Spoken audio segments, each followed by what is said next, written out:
नमस्कार.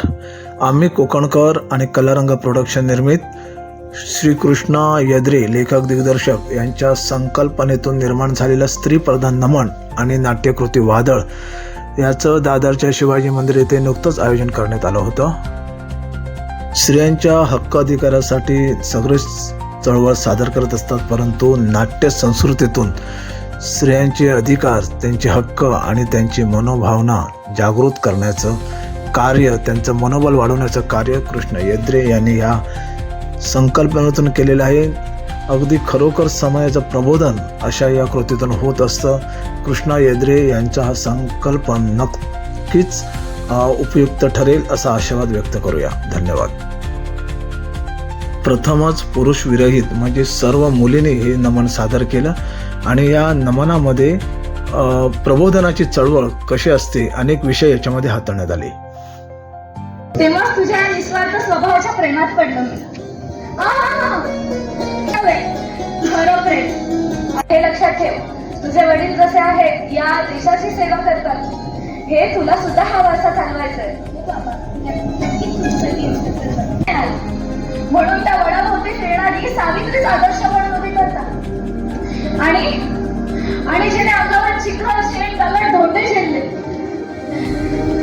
या समाजातील स्त्रियांना शिकून शहाणा करण्याचं स्वप्न उरी बाळगलं, स्वतःच्या जीवाची थोडीही पर्वा केली नाही आणि संघर्ष केला.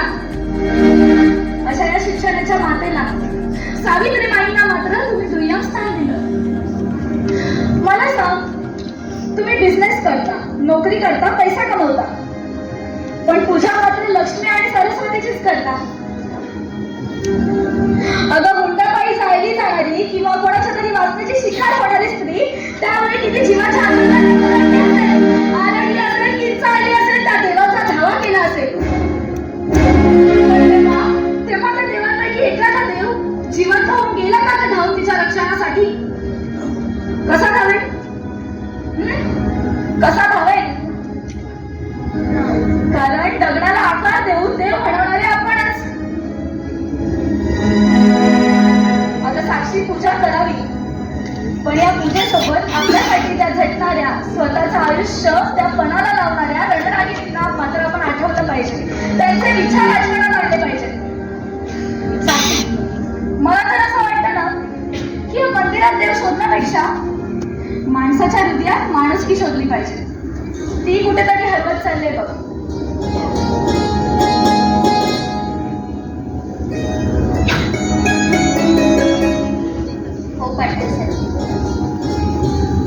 आम्ही कुठेतरी चुकतोय, पण मी तुम्हाला वचन देते की मी नक्कीच या गोष्टीवर प्रयत्न करेन. आता शोभून दिसतेस बघ पाटील घराण्याची सुनबाई. हो पाटील साहेब.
योग्य आहे आणि मला ते स्त्री म्हणून पटतंय. कारण तिने जो विचार केलाय भविष्यातील स्त्रियांच्या हितासाठी आणि हा जो निर्णय आहे योग्य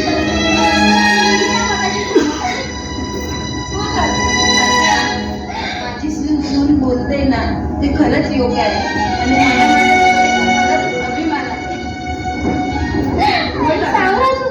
एक गावकरी म्हणून हा निर्णय आम्हाला ठीक आहे. तुम्ही सर्वजण हेच बोलताय तर या गावचा प्रमुख म्हणून मी आज एक निर्णय घेतो. यापुढे या गावात ज्याही स्त्रीचा पतिव्रत पावेल तिचे स्त्रीधन उतरवायचे की नाही हा सर्वस्वी निर्णय त्या स्त्रीचा असेल.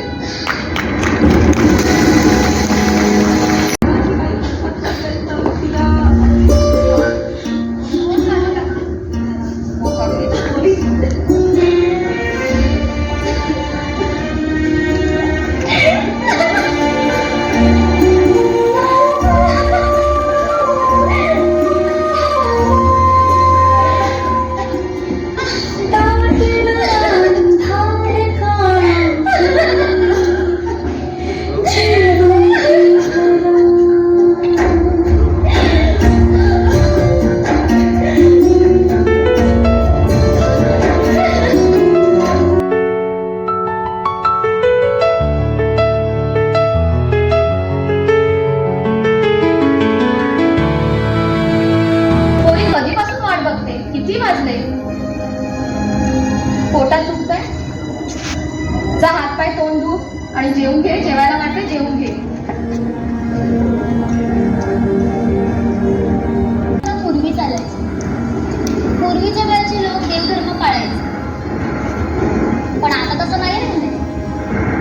विज्ञानाने खूप प्रगती केली आणि वेळेनुसार आपणही बदलायला नको का? अगं पण हे पूर्वीपासून चालत आलंय. का कळत नाही तुला? आई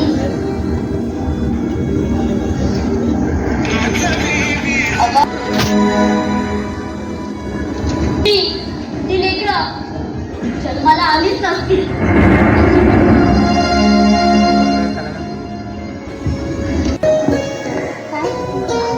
आपण शाळेत किती मजा करायचो ना. किती खेळायचो. बापरे मी तर ते चिंच किती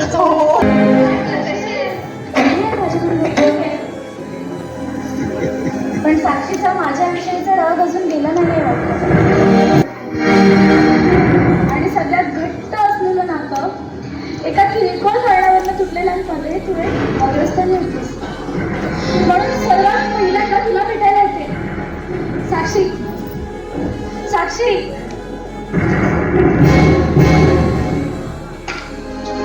मैत्रीचं नातं सांभाळायला ना वाघाच्या काळीच जा. साक्षी अगं मला कळाली का माझी चूक. 6 महिन्यांपूर्वी तुमचा आभाळ आमची धरती चालत राहूया असेच पुढे. हे वादळ घेऊन खांद्यावरती. हे वादळ घेऊन खांद्यावरती. एक स्त्री म्हणून तुमचा आदर करतेच पण आज आम्ही कोकणकर या न्यूज चॅनल कडून देखील तुमचा एक सन्मान करतो. प्लीज.